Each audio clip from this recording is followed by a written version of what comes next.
Of the head उनकी personality क्या होती होगी, उनके थॉट्स क्या होते होंगे, वो कितना प्रिपेयर करती होगी खुद को, तो वो मुझे जानना है। बोल रही अरे वो तो उसके पापा बहुत बड़े एमएलए कुछ तो है, एक्सपीरियंस के लिए कुछ 6 महीने के लिए अपने स्कूल में सिखा रही है। बच्चे अलग अलग टाइप से होते हैं। मीन्स कुछ बच्चे सोशल नहीं होते हैं, कुछ बच्चे ज़्यादा नॉटी होते हैं, कुछ बच्चे सिर्फ ऑब्जर्व करते हैं, ऐसे अलग अलग बच्चे होते हैं। पेरेंट्स इतने बिजी हो चुके हैं, अपने बच्चों को टाइम नहीं दे रहे। करिकुलम वाइज हम सीबीएसई ऐसे डिफाइन प्री स्कूल में नहीं करते। तो आषाढ़ी एकादशी से टिल गुड़ी पाड़वा तक सारे हम मराठी फेस्टिवल्स भी लेते हैं। सो बच्चों को वो अंडरस्टैंड हो कि क्या होता है festival. Dear mom dad I miss you, वो लेटर घर पे पोस्ट करवाते हैं पेरेंट्स के एड्रेस पे। फिर भी उस लेटर में इतना इमोशन क्यों है? सारे पेरेंट्स को हम इनवाइट करते हैं और वो राइम सेशन टीचर्स एंड बच्चों के साथ कंडक्शन होता है। मेरे पेरेंट्स मुझे यहाँ छोड़ के जाने वाले हैं। दे स्टार्टेड क्राइंग, वॉमिट करते हैं हमारे ऊपर। पेरेंट्स का काफ़ी बड़ा रोल होता है इसमें कि बच्चे को आप कैसे ट्रांजिट करते हो। मॉर्निंग में उसको प्रिपेयर करना है, हेल्दी हैबिट्स उसको डेवलप करने हैं, तो वो इजी होता है हमारे लिए भी। वो चीज़ें फेंकेगा, ट्रैंट्रम शो करेगा, आप उसको कैसे ट्रीट करते हो, it is again parenting. Challenges ऐसे आते हैं कि पेरेंट्स के एक्सपेक्टेशंस काफ़ी होती है। अभी मोबाइल की वजह से, पूरा ऑनलाइन होने की वजह से एंड टेक्नोलॉजी इतना आगे बढ़ने की वजह से दोनों पेरेंट्स वर्किंग है, तो बच्चे को उतना सफिशिएंट टाइम नहीं दे। मम्मा मेरे साथ खेलने वाली है, पापा मेरे साथ खेलने वाले हैं, उसमें उसको डिस्ट्रैक्शन नहीं चाहिए। उसके फ्यूचर के बारे में क्या थॉट्स रहते हैं आपके? हम दोनों डॉक्टर है, तो इसलिए डॉक्टर ही बनना है। उसके भी काफ़ी टेस्ट होते हैं। बच्चों के प्रति लगाव होना चाहिए।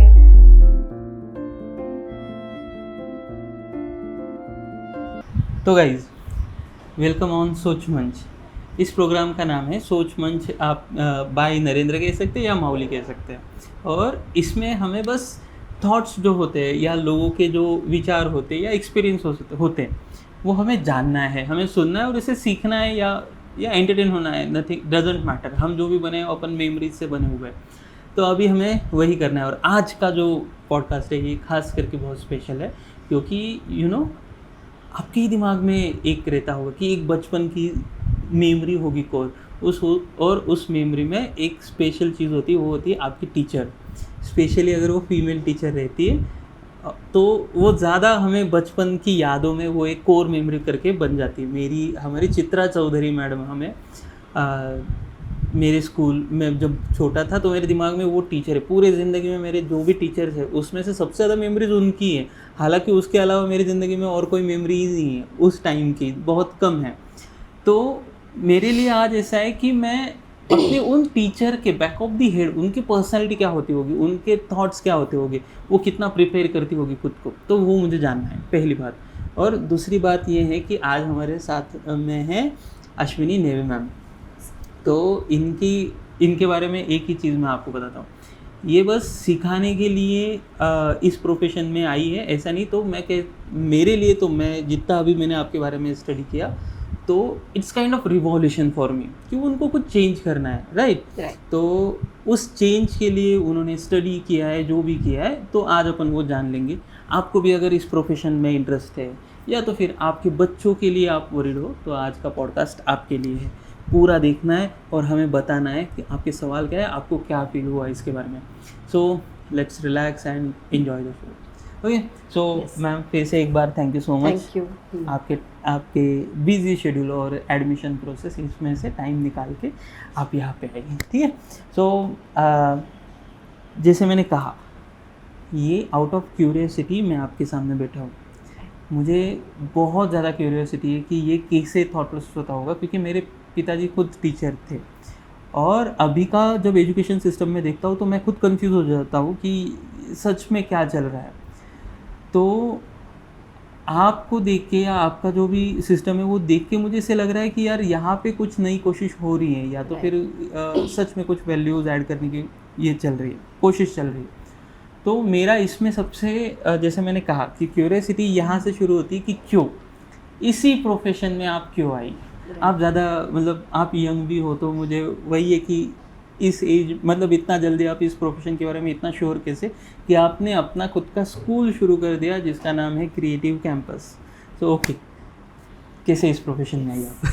जैसे आपने बताया हाँ। कि हमारे दिमाग में बचपन से एक टीचर हमारे दिमाग में होती है कि यस इन्होंने मुझे कुछ नया सिखाया है, या फिर वो एक बॉन्डिंग हो जाती है। हाँ। वैसे ही जैसे आप मेरे लिए पूछोगे तो मैं भी बचपन में मेरी मम्मी ट्यूशन्स लेती थी, अच्छा। तो वो तो देखती थी मैं। एंड जैसे जैसे बड़े होते गए, कॉलेज में गए, तो कॉलेज में एक कैंपेन हमें करने के लिए चांस मिला। सो उसमें भी बच्चों के साथ ही मिंगलिंग होना था। अच्छा। बच्चों का कैंपेन था, उसमें हॉर्स राइडिंग थे, काफ़ी सारे एक्टिविटीज़ थे। एक 15 डेज़ का कैंप तब करना बहुत बड़ी बात थी मेरे लिए भी। कौन सा साल हुआ है कुछ अंदाजा? ये होगा 1906 समथिंग। 2000 1996? क्या बात कर रहे हो आप? 1996 में कॉलेज में थी? मेरा जन्म 94 में हुआ है। आपने बहुत जब आप कॉलेज में थी तो वो तो बहुत पुराना टाइम था। कह सकते हैं 15 कि डेज का कैंप करना, हाँ, और एक लड़की के लिए यस काफ़ी मुश्किल था, बट पेरेंट्स का सपोर्ट इतना अच्छा था मेरे लिए कि तब तो फ़ोन भी नहीं था। एक लैंडलाइन वगैरह था, वहाँ पे पेरेंट्स कॉल करके पूछते थे या फिर हम कॉल करते थे। कॉइन बॉक्स सिस्टम था तब। अच्छा। हाँ। और मेरे पास टचवुड फैमिली बैकग्राउंड अच्छा होने के कारण एक कैमरा भी था, तो मैंने तब के मेरे फोटोज़ भी मैंने लिए हुए हॉर्स राइडिंग के वगैरह। So it was memorable for me also. So तब से वो जर्नी स्टार्ट हुआ, और तब मीन्स 1000 रुपीज़ वो कैंपिंग के लिए मुझे मिला था। तो 1000 रुपीज़ आपको मिले थे उस वक्त? तो ये मतलब आपका फैमिली बैकग्राउंड अच्छा था? आपके पेरेंट्स को आपको झगड़ा करना पड़ा था? नहीं, मेरे पापा मम्मी दोनों भी काफ़ी सपोर्टिव है टिल नाउ। अच्छा, नहीं 1000 रुपीज़ आपको कैंपिंग करने के लिए मिले। That was your first salary was, ऐसा आप बोल सकते हो। ओके, नहीं आई थॉट आपको घर से मिले थे वो कैंपिंग में जाने के लिए। नहीं आपको वो हमने कॉलेज थ्रू कंडक्ट किया था। एक जैसे अभी कैंप होते हैं समर कैंप, जैसे बड़े बड़े कैंप में मेरे बच्चों को भी भेजती हूँ, या फिर हम भी समर कैंप कंडक्ट करते हैं स्कूल में। सो वैसे हम वो बच्चों के लिए कंडक्शन के लिए गए थे। अच्छा, ये फिर कॉलेज ने ऑर्गेनाइज किया था या आपने बच्चों ने? नहीं, कॉलेज थ्रू है ऑर्गेनाइज किया। अच्छा, और फिर आपको फिर 1000 रुपीज़ मिले। उस टाइम तो बहुत ज़्यादा थे।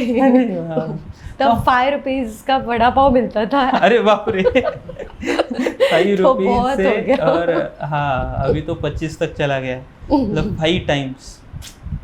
गुड। सो आप बता रही थी कि उस कॉलेज का जो कैंप था, मतलब आपने बताया कि why you were interested in the education field, तो उस कैंप में आपका जो एक्सपीरियंस था, how was it with the childrens, and why it inspired you to be teacher particularly? जो जैसे मैंने बताया कि बच्चों के साथ जो कैंपिंग करते करते जो मज़ा आया, उनके साथ नया नया हमें भी कुछ सीखने के लिए मिला। तो वो एक मुझे ऐसे लगा कि व्हाई नॉट हम ये प्रोफेशन हम कर सकते हैं कि जिससे हम बच्चों को सिखा भी सकते हैं और खुद सीख भी सकते हैं। क्योंकि ऐसे है कि बच्चों से हमें काफ़ी सारी चीज़ें सीखने के लिए मिलती है। हर एक बच्चा अलग है, सो हर एक बच्चे का सोचने का तरीका अलग है, हर एक बच्चे का पेशेंस लेवल अलग है। सो वो पेशेंस भी बिल्ड होते गया। तो ये एक मुझे टर्निंग पॉइंट मिला कि यस हम जा सकते हैं एजुकेशन में। Sorry to mention but that it is like very must कि वो टाइम ही अलग था, 1996, और उस वक्त उसके पहले हाँ उस वक्त एक तो ये एजुकेशनल रिवॉल्यूशन जो अपन कह सकते कि इतना सारा चेंज अभी अपने को देखने को मिलता है, उस वक्त तो वो था भी नहीं था या शुरू भी हुआ रहेगा। उस वक्त आपके दिमाग में आपने कंफर्म कर लिया कि मुझे टीचर ही बनना है। How interesting. सो तब एजुकेशन क्या चल रहा था आपका? एग्जैक्टली आप क्या सीख रही थी? आई वॉज मैंने मराठी लिटरेचर लिया था तब। अच्छा। अभी मराठी लिटरेचर लेने का एक रीज़न ऐसे था कि मुझे साइकोलॉजी नहीं मिला। जैसे अगर आप एजुकेशन करते हो बच्चों के लिए, आपको ही करना है आगे जाके, तो एक साइकोलॉजी सब्जेक्ट नेसेसरी हो जाता है फॉर द टीचिंग बैकग्राउंड में। ओके। बट तब के सिनारियो ऐसे थे कि काफ़ी लिमिटेड सीट थे, सो मुझे नहीं मिला एडमिशन। सो मैंने बीए मराठी लिटरेचर किया, देन अगेन बीए साइकोलॉजी किया। ऐसे करके फिर मैंने वो जर्नी कंप्लीट किया। तो आपका मतलब साइकोलॉजी करना ही करना ही था, भले और 3 साल चले जाए। बाप रे बाप, मेरा तो 3 साल की इंजीनियरिंग में प्राण निकल आए तो नहीं करना है, बट लिटरेचर इंटरेस्ट इतना था कि साइकोलॉजी करना ही है, तो वो बाय हुक और क्रुक करना ही है। क्या बात है, बढ़िया।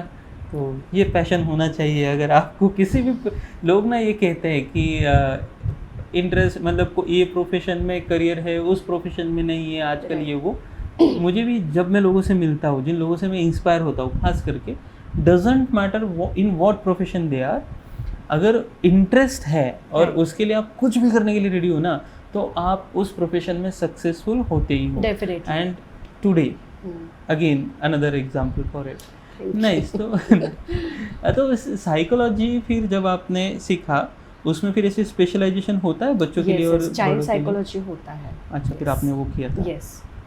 फर्स्ट ईयर से था या लास्ट ईयर में? लास्ट ईयर में होता है, देन एमए चाइल्ड साइकोलॉजी में किया मैंने। अच्छा, एमए भी किया आपने? कितनी डिग्रीज है आपके पास? काफ़ी सारी डिग्रीज है, जैसे टीटीसी होता है जो टीचिंग के लिए इम्पोर्टेंट है, ईसीएड होता है, देन टीचिंग नॉलेज टेस्ट होता है कि बच्चों के साथ आप टीचिंग में हो बट बच्चों को सिखाना क्या है वो ही पता नहीं है आपको, तो उसके लिए काफ़ी सारे कोर्सेज, डिग्री कोर्सेज किए गए हैं। अब तब इतना अवेयरनेस नहीं था, बट अब के इंडस्ट्री में वो अवेयरनेस आ चुका है कि वो विदाउट दैट आप कोर्स टीचिंग में जा ही नहीं सकते। तो आपको कैसे पता चला था? आप इंटरेस्टेड थी, आपने पूरा ढूंढा या आपको कोई गाइड करने वाला? सर्चिंग किया। अभी तब सर्चिंग मीन्स अभी हमें सर्चिंग के लिए जो इंटरनेट तो नहीं था, क्या बोलते हैं उसको, बूथ में या कैफे था, कंप्यूटर वाला, कंप्यूटर। तब वहाँ जाके हम सर्चिंग करते थे कि क्या है करके। क्या मतलब ये तो हमें डीएड बीएड छोड़ के कुछ पता ही नहीं था। हाँ, DEd BEd again it's a primary sector के लिए, pre primary means 6 years below के बच्चों का आपको साइकोलॉजी करना है। So this courses are DEd, it's kind of specially dedicated to child, only 6 year के अंदर वाले बच्चों के। Yes, definitely. Good good. अभी ये इतना बढ़ गया, लेकिन उस वक्त इतना इंटरेस्टिंग था ये? अब या इंटरेस्टिंग नहीं था इतना, तब फीस भी उसकी कम थी। हाँ, yes, अभी फीस बियॉन्ड 50,000 समथिंग हो गया है, फीस भी कम थी, बट एक बोलते हैं ना कि जहाँ पे चाह है वहाँ पे वो हो ही जाता है। तो फिर आपका ये करियर कैसे शुरू हुआ? मतलब आपने कोर्सेज किए, इतना तो अभी इस्टेब्लिश हो गया, तो आपने पूरे कोर्सेज ख़त्म करने के बाद इसमें काम करना शुरू किया? स्टार्टिंग में खुद का स्कूल शुरू किया? नहीं, कोर्सेज करते करते मैंने जॉब किया। जॉब में एक्सपीरियंस बिल्ड किया, देन मुझे लगा कि ये समथिंग मिसिंग। एक ऐसे होता है ना जॉब करते समय कि अरे मुझे ये करना है, तो हम क्या करवा सकते हैं इसमें। तो वहाँ से ये जर्नी स्टार्ट हुआ कि व्हाई नॉट हम खुद का कुछ कर सकते हैं, सोसाइटी को और कुछ अलग दे सकते हैं। तो वो ये थॉट से वो क्रिएटिव कैंपस बिल्ड हुआ। क्या बात। कितने साल आपने जॉब किया था इसके पहले creative campus? Around 20 years job. 20 years job किया आपने, गुड। वन मोर थिंग, अभी इसमें ना एक और ऑब्जर्वेशन मेरा ये रहता है, आई don't know your opinion can be different.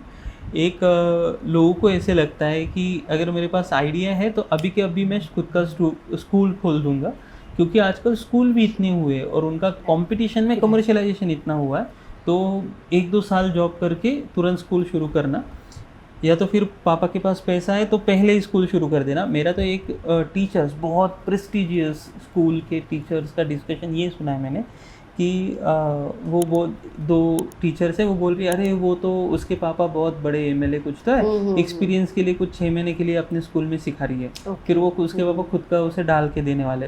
तो व्हाट डू यू थिंक कि आपको पहले जॉब करना या सिखाना स्कूल में एज अ टीचर इम्पोर्टेंट है, या आप खुद का शुरू कर देना? नहीं, आपने जैसे बताया कि इसमें एक्सपीरियंस इम्पोर्टेंट है। हाँ। आप जितने बच्चों को आप देखोगे उनके अलग अलग स्टाइल्स होते हैं, जैसे मैंने बताया था, जैसे आगे हम बात करेंगे वो स्टाइल्स क्या है, तो वो बच्चों को देख देख के आप सीखते हो और वो एक्सपीरियंस ही आपको सिखाता है। अच्छा। तो एक्सपीरियंस काफ़ी मैटर करता है। अगर आप खुद का ब्रांड शुरू करना है, अगर आपको एजुकेशन में ही आगे जाना है, तो वो इम्पोर्टेंट है। मीन्स 1 मिनट 2 मिनट भी बच्चा मैं अगर देख लूँ तो आई कैन से कि हाँ इसमें आपको क्या चेंजेस करने हैं। हाँ। बच्चे को देखने के बाद ही अभी screening is a common thing, so बच्चों को देख के ही मैं बता सकती हूँ कि इसका स्क्रीनिंग टाइम कितना है, तो उसका खाने का इसमें लैकिंग क्या है, आई कैन इजीली मैं बता सकती हूँ। क्या बात है। तो So is it it is about experience- experience और psychology? Experience and both mixture आप बोल सकते हैं। साइकोलॉजी मीन स्टडी के वजह से भी वो आ जाता है, बट इतने सारे बच्चे अभी हाथ के नीचे इंजीनियरिंग, से। यस ऐसे बोल सकते हैं, क्या? इंजीनियरिंग तक पहुंच गए बच्चे। क्या बात कर रहे हो? Yes okay, I don't know, may be I am not much experience in judging age वगैरह, तो आपने तो पहले ही ना बोला है उसके लिए, फिर भी I can't resist my self कि हाँ आपके स्टूडेंट्स इंजीनियरिंग तक पहुंच गए, मतलब तो आपके है ऐसे ग्रुप वगैरह बनाए या आपको मिलने आते कभी? अभी बच्चे खुद रिकॉग्नाइज कर लेते हैं। हाँ। मुझे नहीं रिकॉग्नाइज होता है हाँ। समटाइम्स, बट जैसे आपने बताया कि आपको कैसे आपकी टीचर याद है, हाँ, हाँ। वैसे बच्चों के साथ वाला जो Obviously, बॉन्डिंग था, हाँ। तो उनको मैं याद हूँ। सो ऑल ऑफ सडन कभी बच्चे मिल जाते हैं तो अरे मैम आप कैसे हो, क्या है, ऐसे हो जाता है। सो तब एक बहुत प्राउड मोमेंट लगता है कि जिसको मैंने प्ले ग्रुप में नर्सरी में सिखाया है, वो एक बहुत प्राउड मोमेंट होता है कि अरे ये बच्चे को मैंने नर्सरी प्ले ग्रुप में जूनियर केजी में पढ़ाया है, तो वो एक बहुत ही अलग मोमेंट होता है उस क्या टाइम। बात है। तो अभी आपने 20 साल इस इंडस्ट्री में एज अ जॉब, एक टीचर जॉब किया है, आपको क्या डिफ़िकल्टीज आई, या दूसरे जब इंस्टीट्यूशंस में आप जॉब कर रही थी, what kind of things you have observed? आप क्रिटिसाइज भी कर सकती हो या फिर बुरा क्या है अच्छा क्या है, और आपका पर्सनल एक्सपीरियंस क्या था? जैसे जॉब करते समय हम किसी के अंडर काम करते हैं, टू बी ऑनेस्ट, सो एक पैटर्न उनका होता है कि वही चीज़ हमें करवानी होती है। अगर सिलेबस आपका डिज़ाइन किया हुआ है, उसके अलावा हम कुछ नहीं करवा सकते। तो वो थोड़ा सा मुझे ऐसे खटकता था कि सिर्फ यही करवाना है, इसका बियॉन्ड कुछ करवा नहीं सकते। अगर प्रैक्टिकली अगर हमें देना है, अगर light and heavy and light का कंसेप्ट अगर आपको समझाना है, तो वी कैन प्रैक्टिकली आप कॉटन एंड स्टोन लेके समझा सकते थे, बट आपके ही मटेरियल लेके आपको ही वैसे सिखाना है, तो ये मुझे बार बार खटकता था। तो वो आपको इसे रोका जाता था कि why you are doing like this, कि अगर आपने किया तो हमें भी करना पड़ेगा। सो मेरा ऐसे था कि नहीं, बच्चों को अगर इजी वे ये समझ रहा है तो why not we are using this, books में से ही आपको क्यों दिखाना है। सो वहाँ पे मुझे थोड़ा सा ऐसे पीछे लिया जाता था, बट एक्सपीरियंस जैसे मैंने बताया कि एक्सपीरियंस ही आपको सिखाता है कि आगे क्या करना है। तो वो मुझे एक लगा। आपने अलग अलग इंस्टीट्यूशंस में काम किया? अलग अलग इंस्टीट्यूशंस। अच्छा, अलग अलग 20 साल में अलग अलग इंस्टीट्यूशंस आपने एक्सप्लोर किए। तो आपको क्या लगा था परसेंटेज वाइज, अगर अपन बात करते हैं, आपको क्या लगता है कि ये इंस्टीट्यूशंस ज़्यादा मनी ओरिएंटेड थी या गोल ओरिएंटेड थी? ऐसा देखा जाए तो इसमें फ्यूजन बोल सकते हैं, 50-50 बोल सकते हैं कि कुछ इंस्टीट्यूट ऐसे थे कि जिनका नेम एंड फेम ऑलरेडी हो चुका है, तो they are going only money oriented. अच्छा। और जो बेस से स्टार्ट हुए हैं, उनको सच में काम करना है बच्चों के फ्यूचर के लिए, वो वहाँ पे मुझे वो एक्सपीरियंस आया, तो उसके साथ मैं काफ़ी टाइम तक जुड़ी रही। अच्छा, तो जो नहीं थे, दे वर मोर गोल या फिलोसॉफी ओरिएंटेड, थॉट ओरिएंटेड। अच्छा, वो ऑनेस्टी आपको दिखी वहाँ? यस, वहाँ पे वो ऑनेस्टी दिखी। और जो ऑलरेडी बड़े हैं उनमें, सो वहाँ पे बस वो जो रहता है कि आपके बच्चों को इतने टाइम तक आना ही, आपको ये करना ही होगा। पेरेंट्स को भी एज अ स्टूडेंट बहुत ही इरिटेट किया जाता है। तो ये मनी ओरिएंटेड ही ज़्यादा रहता है, उसमें कोई थॉट नहीं रहता है उनका। वो मुझे वहाँ पे नहीं फील हुआ। अच्छा, दैट्स द रीज़न वो मैंने नहीं आगे बढ़ाया, छोड़ा। Okay, that's kind of sad.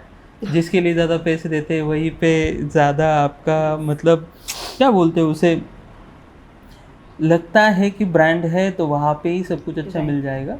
लेकिन जहाँ पे छोटा है, स्मॉल मैन्युफैक्चरिंग जो होती है, जंगल बुश तो हमारा एक इनिशिएटिव है जिसका नाम है जंगल बुश। Okay. तो jungleboosh.com ये ऐसा प्लेटफॉर्म है जहाँ पे आप जो स्मॉल मैन्युफैक्चरिंग जो लोग करते हैं क्वालिटी, तो उसको हमने ऐसे प्लेटफॉर्म दिया क्योंकि मास मैन्युफैक्चरिंग करेंगे तो क्वालिटी कॉम्प्रोमाइज़ होगी, लेकिन स्मॉल मैन्युफैक्चरिंग करेंगे तो क्वालिटी मेंटेन रहेगी, but they can't sell on platform क्योंकि वो अपना खुद का बना नहीं सकते, बाकी प्लेटफॉर्म पे मेंटेन नहीं हो सकता ब्रांडिंग। हम वो सब देते हैं। तो आपके लिए अगर आपको स्मॉल मैन्युफैक्चर्ड कुछ अच्छा परचेस करना हो, you can go on jungle Bush and okay that was not planned. Thank you so much. No problem. Sorry to interrupt. But yeah, that's very similar to हम बचपन से यही एग्जांपल देते आए कि छोटे बच्चे मटके जैसे रहते हैं, Right. उनको हमें मैन्युफैक्चर करना है। Right. वो ऐसा मशीन है जब अगर आप 7 साल तक या जो भी है प्लेटफॉर्म अगर जितना उनका स्ट्रांग रहेगा उसके ऊपर उनका जो फंक्शन है वो आगे ज़्यादा अच्छे से Right. बनेगा। Definitely. लोग इसे इग्नोर कर देते हैं। Right. I am not saying कि स्कूल में डालना चाहिए नहीं चाहिए, I don't have any opinion about that, मेरा तो बहुत कंफ्यूज है अभी। लेकिन आपको क्या लगता है कि ये कितना इम्पोर्टेंट है और क्यों इम्पोर्टेंट है साथ ये छोटे बच्चों का एजुकेशन? इम्पोर्टेंट है बिकॉज अभी के बच्चे मोबाइल एंड टीवी में इतना हाँ। एडिक्टेड हो चुके हैं, even though parents we are saying कि एग्जैक्टली 11 के बाद रील स्क्रोलिंग वगैरह हाँ। समथिंग चलते रहता है। सो मैं रिकमेंड करूँगी कि 2 years ऑनवर्ड्स बच्चे को स्कूल में भेजिए, बिकॉज जो स्पीच डिले है, देन बच्चों के फाइन मोटर्स है, देन आई हैंड कोऑर्डिनेशन है, वो वहाँ से डेवलपमेंट शुरू हो जाती है बच्चों की। सो मैं रेकमेंड करूँगी कि 2 years ऑनवर्ड्स बच्चे को आपको नियर बाय स्कूल में आप डालिए। जरूरी नहीं ब्रांड होना, नो, बट अच्छे लोग होना चाहिए। Yes. अच्छा टीचर। आप कंटेंट क्या देते हो वहाँ पे, आपका जो अभी आगे जाके हम बात करेंगे कि क्या होना चाहिए स्कूल में, बेसिक रिक्वायरमेंट क्या होनी चाहिए। हाँ। ऐसे नहीं कि घर पे ही बैठे हैं बच्चे और टॉयज खेल रहे हैं, तो उसमें कंटेंट क्या कंज्यूम कर रहे हैं बच्चे, वो इम्पोर्टेंट करता ओके, है। So let me go back. अभी आपने 2-3 चीज़ें बताई, हैंड मूवमेंट, कोऑर्डिनेशन है। Yes. क्या आप वो सिंपल भाषा में बता सकती हो क्या क्या था ओके, पहले तो? हैंड आई कोऑर्डिनेशन होता हाँ, है। हाँ। सो अगर मेरे स्कूल के हम बात करें तो हम फाइन मोटर्स डेवलपमेंट के लिए ये फाइन जैसा- मोटर्स मतलब क्या? ओके, फाइन मोटर्स ऐसे होता है कि फिंगर्स मसल्स Okay. डेवलपमेंट के लिए जो हम एक्टिविटीज करवाते हैं बच्चों अच्छा, के लिए, that is called fine Motors development. Gross Motors होते हैं जो फिजिकल बॉडी पार्ट्स के लिए होते हैं, जैसे खेलना है, कूदना है, बैलेंसिंग करना ओके है। ओके। फाइन मोटर्स में स्पेसिफिकली ये फिंगर मसल्स एंड इसकी मजबूती के लिए हम करते हैं। हाँ। आगे जाके पेंसिल ग्रिपिंग आपको करना है बच्चों को, तो ये मसल्स के ऊपर काम होना ज़रूरी है। तो like we have sponging activity, spooning activity, so इसमें हैंड आई कोऑर्डिनेशन इम्पॉर्टेंट होता है। देन आगे जाके उनका कॉन्सेंट्रेशन बिल्ड होता है। आपने देखा होगा समटाइम्स बच्चा एक छोटा सा टास्क लेके तुरंत इमिजिएटली दूसरे टास्क में शिफ्ट हो जाता है, एक टास्क भी कंप्लीट नहीं कर सकता है। सो वहाँ पे वो कॉन्सेंट्रेशन पार्ट यहाँ से हम बिल्डअप करते हैं। छोटी एक्टिविटी है कि स्पॉन्जिंग मीन्स स्क्वीज़ करना है स्पॉन्ज को एंड वाटर यहाँ पे स्क्वीज़ करना है। सो इसमें क्या हो गया, आपके मसल्स के ऊपर काम हुआ, तो ये आगे जाके इसका डेवलपमेंट होके आपको पेंसिल होल्डिंग के लिए इजी होता है। ओके। आगे आपने कभी सुना होगा कि नहीं पता नहीं कि बच्चे राइटिंग के लिए रेजिस्ट करते हैं, हाँ। पेंसिल लाइट होल्ड करते हैं या फिर लाइट लिखते हैं, तो इसमें ये इनके फाइन मोटर्स ही डेवलप नहीं है। अच्छा, मतलब दिमाग ट्रेन holding- हो गया है बट हाथ उसको Yes. कोऑर्डिनेट नहीं कर पा रहा क्योंकि काफी रील्स गेम्स है। गलत कुछ मसल नहीं ट्रेन किया हो है। गया, ऐसे मसल ट्रेन हो Yes. गया, ये वाला नहीं हुआ। सो हाँ। उसमें आपके क्ले एक्टिविटीज है, काफी सारे एक्टिविटीज इसमें फाइन मोटर्स में आप गूगल करोगे तो इजीली आ जाएगा। हाँ। Even though we have a page and YouTube channel, उसमें भी मैंने काफी सारे फाइन मोटर्स के एक्टिविटीज अच्छा, आपका किए पेज हैं। है? यस, क्या नाम पेज भी है, क्रिएटिव Please. कैंपस। हाँ? क्रिएटिव कैंपस पेज है। क्रिएटिव कैंपस आप सर्च किया तो आपका ही आ जाएगा। Yes yes yes. Good good. तो उसमें फाइन मोटर्स के लिए मीन्स जो बच्चे अभी घर पे है 2 years बिलो भी है, तो ये घर पे आप एक्टिविटीज बच्चों से करवा सकते आई विल ट्राई। मेरी अभी Sure. 1.5 year Sure, old है, sure. तो good. Fine Motors, hand movement, coordination, चलो Yes. बहुत छोटी छोटी चीज़ें छोटी-छोटी तो चीज़ें पता भी नहीं। हैं। Yes. और ग्रॉस मोटर्स के लिए फिर इट्स वो तो नॉर्मली होता ही रहता है। यस यस, वो बच्चे खेलते खेलते ही हो जाता है, बैलेंसिंग होता है। अच्छा। समटाइम्स आपको जंपिंग एक्टिविटीज करवाते हो, हाँ। स्कूल में काफ़ी सारे ग्रॉस मोटर्स एक्टिविटीज हम करवाते हैं। Okay okay that is good, build for the muscles development. Nice. तो ये आपका एक टीचर से लेके स्कूल खुद का शुरू करना, ये अचानक डिसीजन लिया आपने या कैसे टर्निंग पॉइंट था या कैसे आपके थॉट आए और हाउ यू एग्जीक्यूटेड इट? अगर फर्स्ट ऑफ ऑल सडनली तो प्लान नहीं किया, बट एक सबके लाइफ में एक होता है कि एक चीज़ आपको सिखा जाती है। सो मेरी लाइफ में एक था कि खुद के पैर पे खड़ा होना, इंडिपेंडेंट होना। सो दैट्स द रीज़न मेरा जो मोटो खुद के लिए था, तो वैसे ही मैंने मोटो दूसरों के लिए भी डेवलप किया। We have 25 plus females ladies in our premises जो आज खुद के पैर पे खड़े हैं। क्या बात है। सो एक मेरा था कि एम्प्लॉयमेंट भी हमें जनरेट करना है और खुद भी इंडिपेंडेंट होना है, तो वो मेरा जर्नी वहाँ से एक मैंने सोचा कि यस मुझे ये करना है कुछ तो।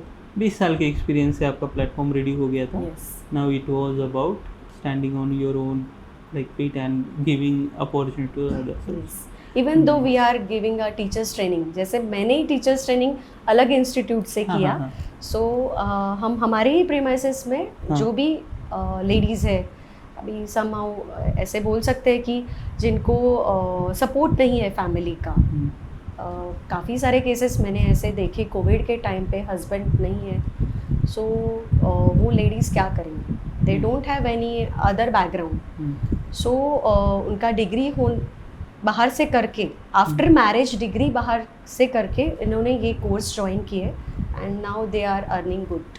क्या बात है। तो आप सोशल वर्क भी करते हो? I think it's everyone's responsibility. तो आपने अभी कितने ऐसे महिलाओं को सिखाया है? या टीचर्स है अभी कि जो सेल्फ इंडिपेंडेंट हो चुके हैं। आपके यहाँ काम करती है या अलग जगह? अदर यहाँ पे भी, बिकॉज हमने ऑनलाइन भी करवाया था वो प्लेटफॉर्म, सो तब वो ऑनलाइन प्लेटफॉर्म की वजह से वो बाहर भी है। अच्छा, so is it still live, मतलब कंटिन्यूअसली आप अलग अलग करती रहती हो?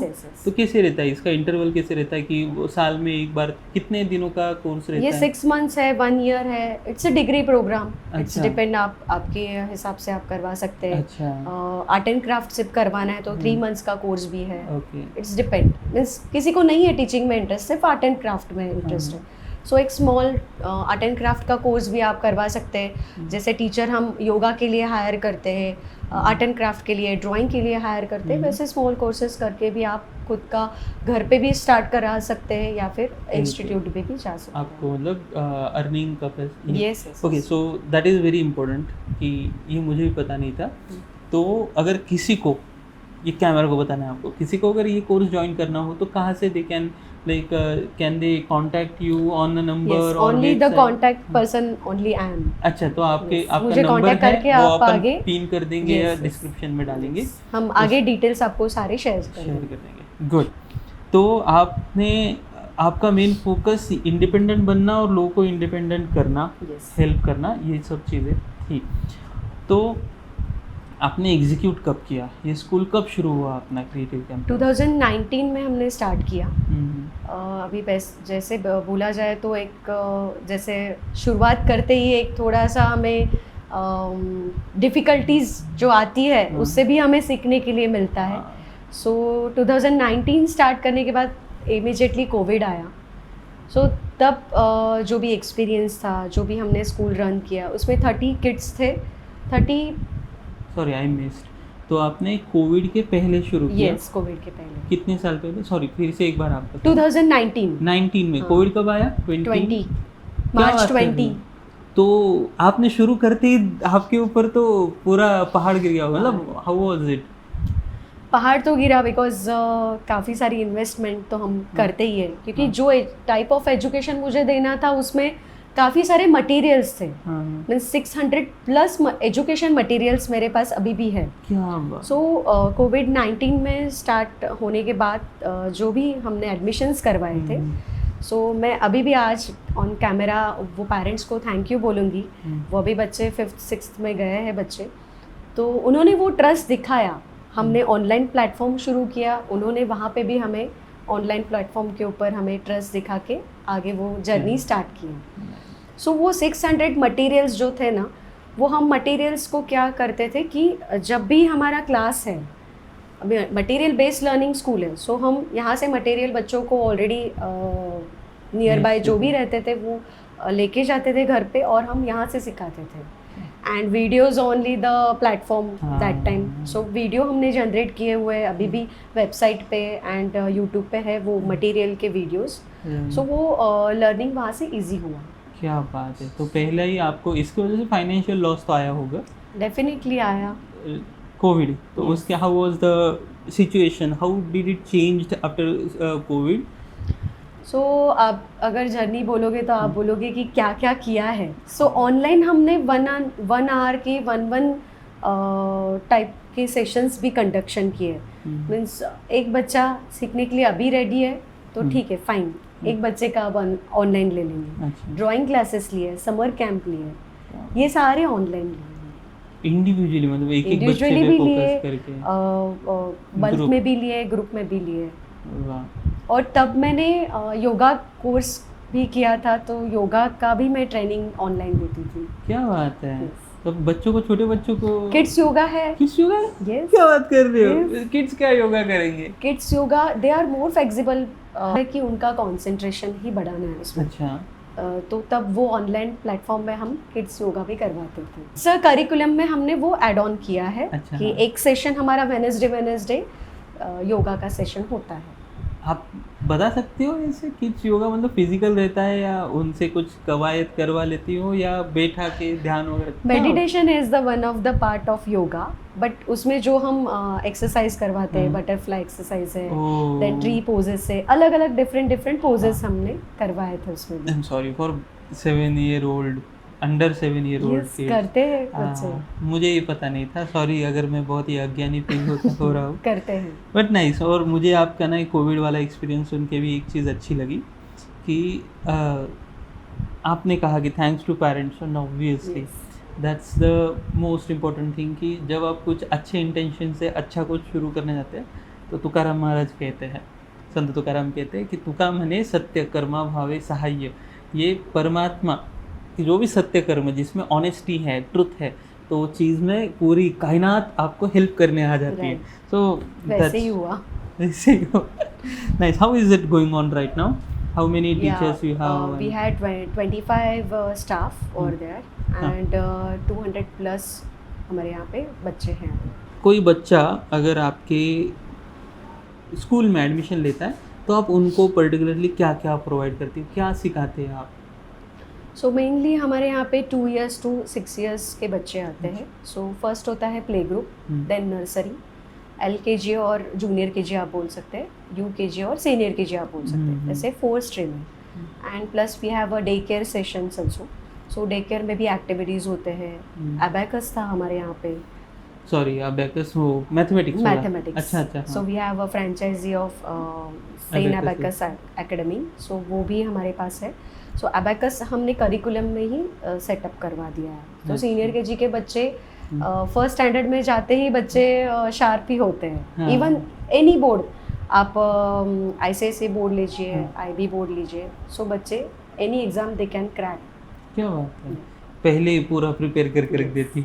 तो आपको इस अभी ये मुझे एक थोड़ा सा आउट ऑफ दी ये क्वेश्चन पूछता हूँ प्रेम में कि अलग अलग जो बच्चे रहते हैं तो आपने ऐसे कैटेगराइज करके रखती हो क्या आप कि ये बच्चे अलग है, ये अलग है, तो इनको कैसे ट्रीट करना है? कोई स्पेशल ऐसे आपका एक्सपीरियंस है कि इस टाइप वाले बच्चे बहुत ही आपको डिफ़िकल्ट जाते हैं? सी मेनली जैसे देखा जाए, मैंने बताया था कि बच्चे अलग अलग टाइप से होते हैं। मीन्स कुछ बच्चे सोशल नहीं होते हैं, कुछ बच्चे ज़्यादा नॉटी होते हैं, कुछ बच्चे सिर्फ ऑब्जर्व करते हैं, ऐसे अलग अलग बच्चे होते हैं। सो उसमें भी हमें कैटेगराइज नहीं कर सकते, बट हम उनके स्टाइल से हम सिखा सकते हैं। अच्छा। क्योंकि हर एक बच्चे का एक यूनिक स्टाइल होता है। अगर एक बच्चा आपको समझ में आ रहा है, अगेन यहाँ पे एक्सपीरियंस मैटर करता है कि अगर बच्चा ये इंटरेस्ट इसमें नहीं ले रहा है तो कैसे इंटरेस्ट ले सकता है, ये हम उनके वे से, मेथड से हम सिखा सकते हैं। सबको एक ही मेथड नहीं काम करता है। अगर टैबलेट भी अगर लेना है तो आपको अलग टैबलेट सूट करेगी, मुझे अलग टैबलेट सूट करती है। वैसे बच्चे का भी अलग मेथड होता है। अगर बच्चा ऑडिटरी है, मीन्स सुन के सीख सकता है, तो उसको राइम सेशंस है, देन अलग अलग उसको स्टोरी टेलिंग है, वो सुन के वो इजीली कर लेता है। अच्छा। आपने ऑब्जर्व किया रहेगा कि बच्चा खेल रहा है बट उसका ध्यान आपकी बातों पे है, आपने आवाज दिया है या फिर कुछ किया है तो वो सुन लेता है, यानी वो खेल भी रहा है और वो ही इज लिसनिंग ऑल्सो। अच्छा। आपने दूसरे टाइम उसको पूछा कि ये मैंने पूछा था, आपका ध्यान था, उसका था ध्यान। अगर वो ऑडिटरी है तो वो सुन रहा है। ओके, देन आता है कि एक विजुअल होता है, बच्चा पिक्चर देख के या फिर स्क्रीन देख के भी सीख लेता है। सो पजल्स है, सॉल्विंग है, पिक्चर्स है, स्टोरी बुक है, उसमें से एक बच्चा बस देख लेता है ना, उसको समझ में आ जाता है, तो वो एक मेथड होती है।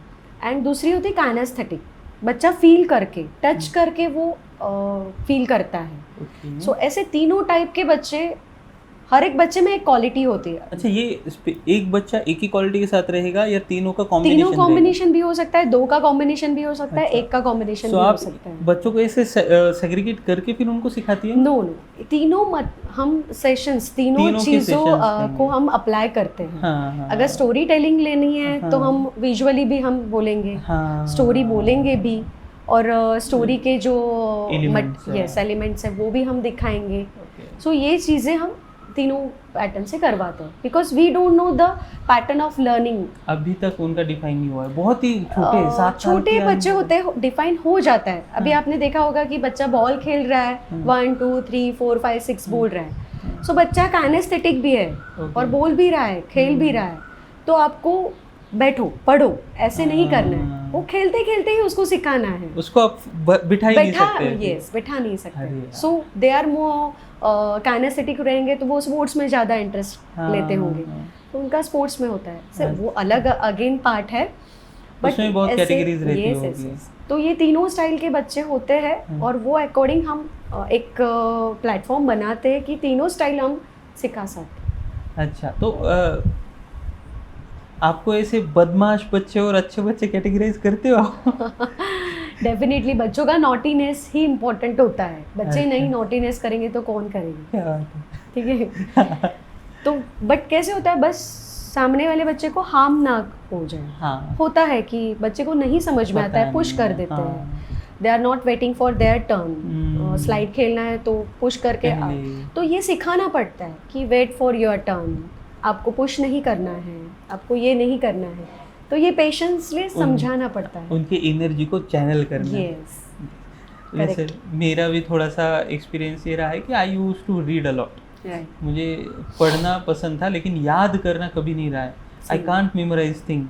तो जब से वो इंग्लिश आ गया ना मेरी ज़िंदगी में, तब से मेरा पूरा ही ख़त्म हो गया। And when it was the only option to, क्योंकि इंग्लिश तो मेरा अंडरस्टैंडिंग वाला लैंग्वेज नहीं था, तो मेरे लिए वही एक ही ऑप्शन था, रटना पड़ेगा, और मैं नहीं कर पाया पास। That was my like education से हटने या तो फिर उससे इंटरेस्ट कम होने का। शायद आपके जैसे टीचर बड़े बच्चों के लिए भी रहते हैं, शायद होते होंगे, बट आई डोंट नो। सवाल ये है, आपके पास ऐसी कोई मेथड है कि अगर बच्चों को स्क्रीन का एडिक्शन है या स्क्रीन टाइम ज़्यादा है तो उससे कम करने का? या वेरी गुड क्वेश्चन। एक्चुअली अभी इसमें देखा जाए तो हमने मटेरियल्स जो 600 प्लस मटेरियल जो मैंने बताया आपको कि एजुकेशन के लिए मेरे पास है, तो उसका मिनिएचर मैंने बनाया हुआ है। सो लेके हम वो दे सकते हैं बच्चों को कि they are more engaging with the toys. Okay, so you can like we can purchase it from you? Yes, we can. अच्छा, तो वो पूरा ऐसे कॉम्बो है। yes. तो उससे कैसे आप मतलब सो फिर उसमें अगेन जैसे मैंने बताया कि वीडियोस जनरेट किए हुए हैं, वो मटेरियल कैसे प्ले करना है। हाँ। तो वो उसका मिनिएचर ही ऑलरेडी आपके पास होगा। मेनली फोकस हम पजल्स डेवलप, पजल सॉल्विंग के ऊपर किया है हमने। उसमें जो भी मटेरियल्स है वो फाइन मोटर्स के रिलेटेड ही है, तो उसमें वो बच्चा इजीली बिजी हो जाता है। Attention students, audience and parents, तो दिस इज़ द सॉल्यूशन आपके सामने यहाँ पे बैठा हुआ है। आपको सबसे बड़ा प्रॉब्लम है यार ये कि बच्चे मतलब इतने ज़्यादा एडिक्टिव हो गए आजकल के बच्चे पहले तो हमें बड़ा देखो मेरा मेरे ये बच्चा कितना एडवांस है, कितना आजकल के बच्चे कितने एडवांस है। एडवांस नहीं, वो ट्रैप में फंसे जा रहे हैं। इट इज़ नॉट, मतलब कोई भी चीज़ जो होती है वो, मतलब जैसे छुरी है, ऑपरेशन भी हो सकता है, किसी का गला भी काट सकते हैं। मोबाइल का वही हुआ, and that is very difficult to identify the fine line between addiction and like good use. लेकिन बच्चों को कैसे पता हर चलेगा 3 ना? बच्चों के पीछे एक ऑटिज्म केस है। इसका रीज़न क्या है? अगेन स्क्रीनिंग एंड पेरेंटिंग में ऐसे होगा कि पेरेंट्स इतने बिजी हो चुके हैं, अपने बच्चों को टाइम नहीं दे रहे। हाँ, क्वालिटी टाइम पे बच्चों के साथ खुद, quality time हाँ नहीं बिता क्वालिटी टाइम बोल रहे हैं बट खुद ही फ़ोन पे है या फिर हम्म। इग्नोर हो रहा है। एंड अगेन न्यूक्लियर जो बोल रहे हैं, फैमिलीज डेवलप हुआ है, सो उसमें ये That's केसेस right. हुआ है। तो अगर आप किसी को इससे बचना है तो one of the solution you have, that is the, वो आपका छोटा पैक बना के रखा है आपने, मटेरियल तो बेस्ड। वो आप उसके लिए आपके पास वीडियो भी रेडी है कि Yes, उनको yes. मटेरियल दो और उनके साथ खेलो। मतलब एक पेरेंट्स पेरेंट्स पहले अंडरस्टैंड कर ले कि वो हम्म। कैसे खेलना है, हाँ, तो बच्चा इजीली खेल सकता है। That is a relief may be, क्योंकि मुझे लगता है कि ये मेरे दिमाग में भी चलता रहता है कि how can we save it, how can we save our kids from the ये मोबाइल वाला डेंजर। आपने बता के थोड़ा सा और डर, कल ही मैं कहीं देख रहा था ऑटिज़म के रिलेटेड, और आज आपने उसका रीज़न और सॉल्यूशन दोनों बता दिया। तो या एवरीवन शुड लाइक, सॉरी मेरा कैमरा है, everyone should like focus on this thing, don't ignore it. और हमारे पास सॉल्यूशंस हैं, वाई टू लाइक, क्यों हम उस चीज़ को अवॉइड करेंगे, क्यों हम उस चीज़ को लाइटली लेना है, क्योंकि अगर आगे की पूरी जनरेशन ही उसके ऊपर डिपेंड है। तो जैसे आपने ये अलग अलग चीज़ें आपके पास होती है, आपने बोला कि आपने ये डेवलप किया है क्या, क्या है आपके पास एक्टिविटीज़ के लिए? 600 प्लस मटेरियल्स Materials सो है। Material Okay. बेस्ड लर्निंग हम बोल सकते हैं। अच्छा, तो ये मटेरियल के बारे में हो गया। तो व्हाट अबाउट एक करिकुलम होता है ना स्कूल का, तो आपका उसके ऊपर भी कोई स्पेशल या आपका सेट है या? करिकुलम वाइज हम CBSE ऐसे डिफाइन प्री स्कूल में नहीं करते। अच्छा, बट आपका बच्चा अगर फर्स्ट स्टैंडर्ड में अगर जाता है तो कोई भी करिकुलम में वो सेट कर पाए, ऐसा करिकुलम हम एजुकेशन में हमारे स्कूल में हम लेते हैं। अच्छा, ठीक है। अगेन हम बोले तो अगेन इसमें ऐसा है कि फेस्टिवल्स होते हैं हमारे, सो फेस्टिवल के साथ भी बच्चे काफ़ी सारे सीखते हैं। सो आषाढ़ी एकादशी से टिल गुड़ी पाड़वा तक सारे हम मराठी फेस्टिवल्स भी लेते हैं। सो बच्चों को वो अंडरस्टैंड हो कि क्या होता है फेस्टिवल, कल्चर क्या होता है। इवन दो अगर गणेशा फेस्टिवल में हम देखते हैं तो मोदक क्यों खाते हैं, तो हम एक एक्टिविटी लेते हैं कि बच्चों को मोदक लेके आओ टिफ़िन में। सो उसमें जो मटेरियल होता है मोदक में वो क्या होता है, तो वो भी हम बताते हैं। इतने छोटे छोटे पॉइंट ऑफ व्यू से भी बच्चे सीख जाते हैं। हाँ। अभी जैसे हम पोस्टल डे होता है, पहले पोस्ट ऑफिस थे, हम खुद पोस्ट ऑफिस यूज़ करते थे लेटर्स पोस्ट करने के लिए। अभी ईमेल एंड ऑल ये हो गया है, तो हम, मैंने एक लेटर लिखा था आपने लिखे लेटर्स? यस, क्या बात है। तो वो हम एक्टिविटी अभी भी करवाते हैं बच्चों से। सीनियर KG के बच्चे इंडिपेंडेंटली लिख लेते हैं। So dear mom dad I miss you, या फिर मामा मामी को जिनको भी उनको भेजना है लेटर, तो वो एक लेटर डे हम पोस्ट ऑफिस डे हम अक्टूबर में जो होता है जनरली हम वो सेलिब्रेट करते हैं। वो लेटर घर पे पोस्ट करवाते हैं पेरेंट्स के एड्रेस पे। सो उनके लिए भी एक इमोशनल डे होता है वो। मैं वो ये एक चीज़ आपको बताता हूँ कि ये इतना ज़्यादा इमोशनल है ये चीज़, मुझे you can't imagine until you do it. तो बेसिकली क्या है ना कि मेरे बचपन में मैंने एक लेटर लिखा था और वो आज भी फटा, थोड़ा सा वो पूरा ऐसे मराठी में जीर्ण हो गया है। फिर भी वो ऐसे बेड के नीचे प्लास्टिक में डाल के रखा हुआ है हमारे घर वालों ने। तब भी तो ये फोन पे हम memories बात, होती है। हाँ तभी फोन पे बात करते थे, फिर भी उस लेटर में इतना इमोशन क्यों है? क्योंकि जब हम बात करते हैं ना यार वो थोड़ा अलग होता है, और जब आप लिखते हो वो बहुत अलग तरीके से, उसमें काव्य होता है, उसमें डीप थॉट्स होते हैं, इमोशंस होते हैं। आई कैन तो टॉक अबाउट दिस। ऐसे आपको जैसे मैंने बताया कि लेटर्स हम पेरेंट्स को देते हैं। हाँ। तो ऐसे ही बच्चे जो कटिंग पेस्टिंग छोटे छोटे चीज़ें बनाते हैं मदर्स डे के दिन, फादर्स डे के दिन, तो वो एक्टिविटीज़ भी हम बच्चों के थ्रू पेरेंट्स तक पहुंचाते हैं, उनको प्रीमाइसेस में बुलाते हैं। ऑब्वियसली वो बच्चे ने किया हुआ एक छोटा सा जो भी डेकोरेटिव होता है वो पेरेंट्स देख के भी काफ़ी खुश होते हैं। कितनी मेमोरीज आपने उन बच्चों को अभी से देना पेरेंट्स के शुरू साथ किया और बिल्डअप पेरेंट्स के किया। साथ भी हैं। एक इसमें ऐड ऑन मैं और करना चाहूँगी कि जैसे आपकी भी छोटी बच्ची है, घर पे सॉरी स्कूल में बच्चा सीख के आता है, कुछ तो बोलता है, तोतला पोतला वो टाइप में बोलता है। पेरेंट्स को नहीं समझ में आता है कि बच्चा क्या बोल रहा है, ये कौन सा राइम बोल रहा है। तो इसके लिए हमने क्या किया, एक पेरेंट्स सेशन भी कंडक्ट किया है फॉर द राइम्स बोलते हैं हम। जो भी राइम्स हम सिखाते हैं सारे पेरेंट्स को हम इनवाइट करते हैं और वो राइम सेशन टीचर्स एंड बच्चों के साथ कंडक्शन होता है। क्या बात है। तो पेरेंट्स भी इतना एंजॉय करते हैं वो राइम सेशंस कि अरे ये था, मेरी बच्ची ये बोल रही थी। ABCD पोएम है, छोटी कौन सी भी पोएम हो, वो तोतला और थोड़ा सा हम्बल लैंग्वेज में बोलते हैं, तो वो हमने वो कंडक्शन किया है। हम राइम सेशंस बोलते हैं उसको। मैं इस चीज़ के बारे में ना पूरा पॉडकास्ट ही 2 घंटे इसके बारे में बात कर सकता हूँ या सुन सकता हूँ।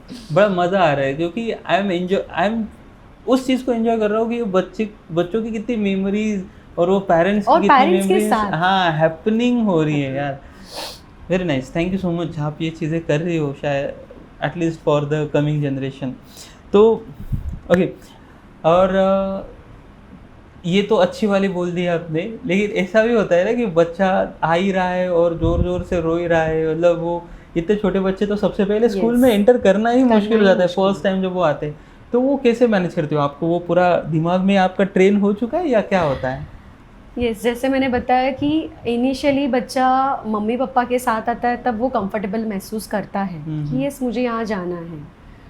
बट जैसे ही बच्चों को समझ में आ जाता है कि मेरे पेरेंट्स मुझे यहाँ छोड़ के जाने वाले हैं, दे स्टार्टेड क्राइंग और पूरा हंगामा हो ही जाता है। समटाइम्स बच्चे वॉमिट करते हैं हमारे ऊपर, गोदी में हम लेते हैं बच्चों को, समटाइम्स हमें खींच रहे हैं, समटाइम्स गोदी में लेके हम घूम रहे हैं तो उतरने की ट्राई कर रहे हैं, उसमें खुद को भी हर्ट हो सकता है, बच्चों को हर्ट हो सकता है, या फिर उसको पसंद नहीं है तो हमें मार रहे हैं, ऐसे होता है। Very risky, it is risky नहीं बोल सकते, they are very small, it is obvious. अगर कुछ हो गया उनको तो भी आप पे रिस्पॉन्सिबिलिटी है।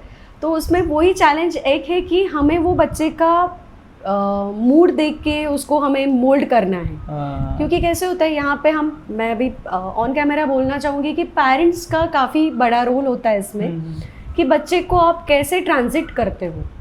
अगर बच्चा घर पे मोबाइल टीवी देख के देन स्कूल के लिए प्रिपेयर हो रहा है, वो ट्रांजिट नहीं हो पाएगा कि मुझे स्कूल जाना है। वो ट्रांजिशन पीरियड उनको देना चाहिए।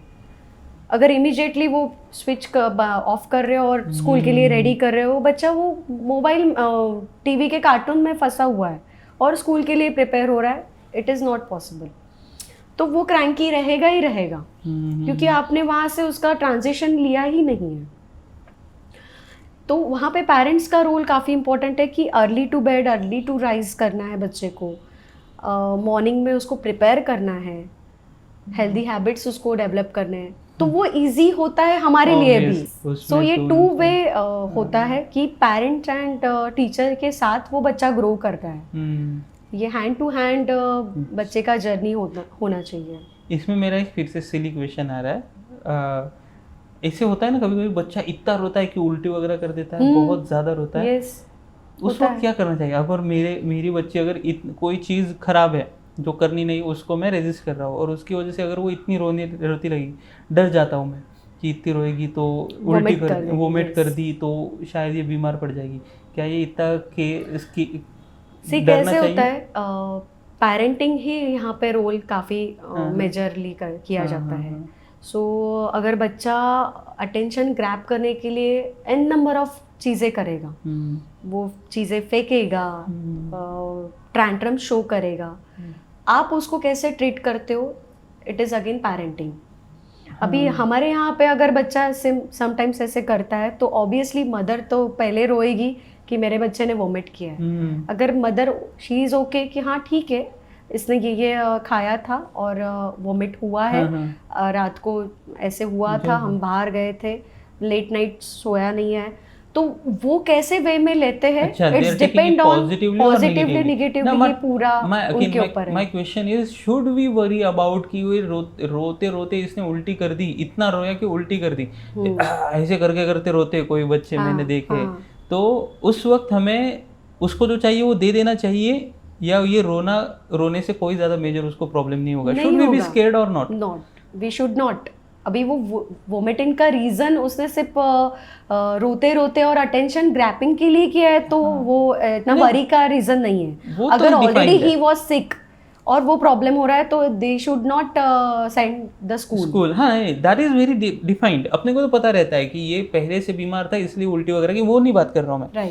मैं ये कि जब वो इतने रोते हैं कि उनको सीधा मतलब अपने को डर लग जाता है कि ये अभी खांसी वगैरह आ रही है, ये रोने लगेगा, तो अभी इसको जो चाहिए दे दो, या तो फिर ऐसे नहीं करना है। वी शुड वेरी क्लियर कि हमें क्या करवाना है उससे। तो फिर इसके साथ में ही ये पेरेंट्स के साथ आपके स्पेशली कैसे एक्सपीरियंसेस रहते हैं, चैलेंजेस क्या रहते हैं पेरेंट्स के साथ? पेरेंट्स इज द मेन यहाँ पे रोल होता है उनका, कि जैसे पेरेंट्स का ट्रस्ट, जैसे हम बोलते हैं कि इम्पॉर्टेंट होता है, कि अगर आप किसी इंस्टीट्यूट में बच्चे को छोड़ रहे हो तो ऑब्वियसली वो इंस्टीट्यूट के ऊपर, वहाँ पे जो टीचर्स हैं उनके ऊपर ट्रस्ट पेरेंट्स का इम्पोर्टेंट होता है। चैलेंजेस ऐसे आते हैं कि पेरेंट्स के एक्सपेक्टेशंस काफ़ी होती है, और वहाँ पे हमें क्वालिटी ऑफ एजुकेशन मेंटेन करना है। सो वो हमें करते समय इतना प्रॉब्लम आता है कि बच्चा छोड़ दिया आज और टिफ़िन आज ही फिनिश करके आ जाए। घर पे जो बच्चा हाफ रोटी खा रहा है, आप 2-2 रोटी छोड़ देते। It was a huge expectations कि बच्चे को सिर्फ आप टिफिन खाने नहीं छोड़ रहे। लोगों को लगता है कि स्कूल मतलब जादू की जादू, और ये वन डे मिरेकल नहीं हो सकता है। एग्जैक्टली, इसको टाइम लगता है। अगर बच्चे को हमें टाइम देके अगर खिलाना भी है तो टाइम देके खिलाते हैं हम, तो वो ऑल ऑफ सडन वो चीज़ें नहीं होती। बच्चे को सोशल करवाना है, आपको टिफ़िन के हैबिट्स लगवानी है, देन हैंड वॉश प्रॉपर से होना चाहिए। सो ये सारी चीज़ें हमें करवानी है बच्चों से।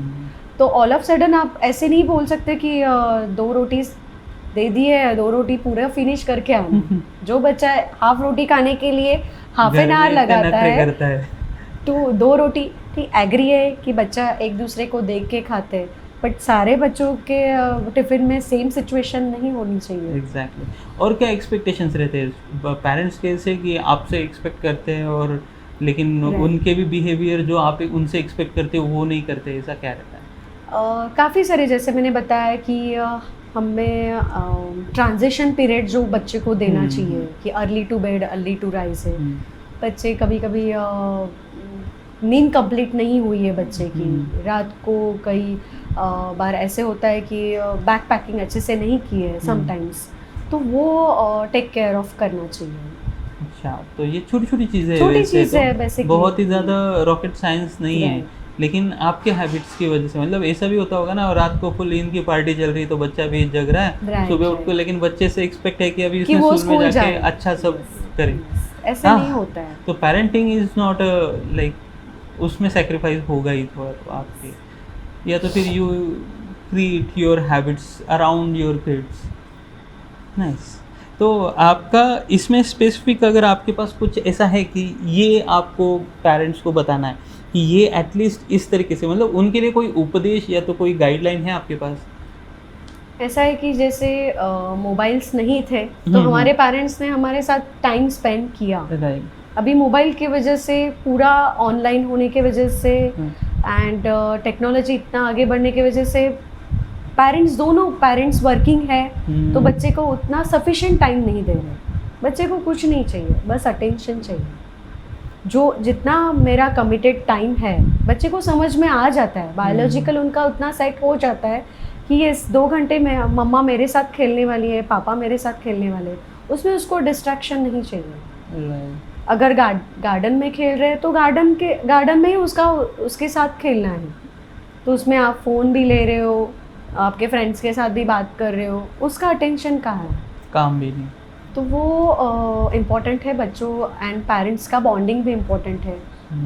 हम वो चीज़ के लिए हम ऐसे एक्टिविटीज़ कराते हैं कि मदर फादर उसमें इन्वॉल्व हो बच्चे के साथ। ऐसे एक्टिविटीज़ हमने डिज़ाइन किए हुए हैं कि घर पे एटलीस्ट 1 आवर बच्चे के साथ आप ये activities for the bonding purpose हम करवाते हैं। नाइस।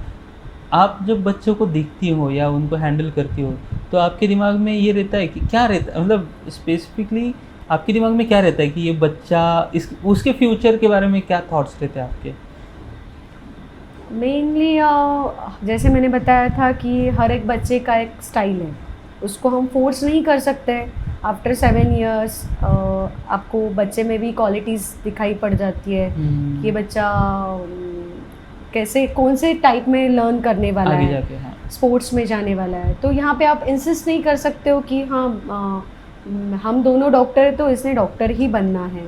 तो बच्चे के क्वालिटीज़ के ऊपर डिपेंड करता है। 7 साल तक की समझ में आ जाता है आपको? नहीं आता है, बट जैसे आप सराउंडिंग दे रहे हो Direction बच्चे मिलता को, उसके भी काफ़ी टेस्ट होते हैं। हाँ। DMIT टेस्ट होता है, फिंगर एनालिसिस होता है, वो आप उससे भी करते आप यस पता चल जाता आप है। करते हो आपके?